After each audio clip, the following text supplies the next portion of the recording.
The weekly test. At 2 o'clock sharp, the class assembled, including Miss Honey, who noted that the jug of water and the glass were in the proper place. Then she took up a position standing right at the back. Everyone waited. Suddenly, in marched the gigantic figure of the headmistress in her belted smock and green breeches. "Good afternoon, children," she barked. "Good afternoon, Miss Trunchbull," they chirruped.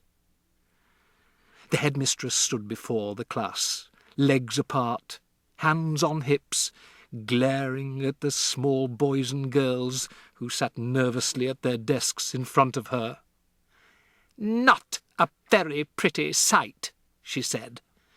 Her expression was one of utter distaste, as though she were looking at something a dog had done in the middle of the floor. "What a bunch of nauseating little warts you are!" Everyone had the sense to stay silent. "It makes me vomit," she went on, "to think that I am going to have to put up with a load of garbage like you in my school for the next 6 years.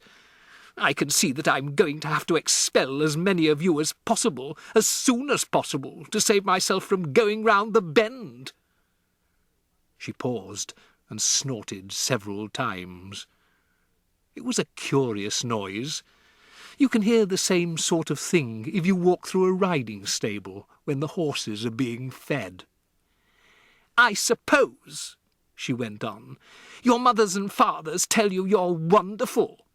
Well, I am here to tell you the opposite, and you'd better believe me. Stand up, everybody." They all got quickly to their feet. "Now, put your hands out in front of you, and as I walk past, I want you to turn them over so that I can see if they are clean on both sides."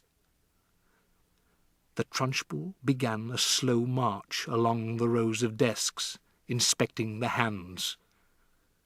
All went well until she came to a small boy in the second row. "What's your name?" she barked. "Nigel," the boy said.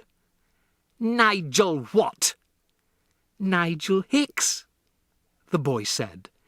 "Nigel Hicks what?" the Trunchbull bellowed. She bellowed so loud she nearly blew the little chap out of the window. "That's it," Nigel said, "unless you want my middle name as well." He was a brave little fellow, and one could see that he was trying not to be scared by the Gorgon who towered above him.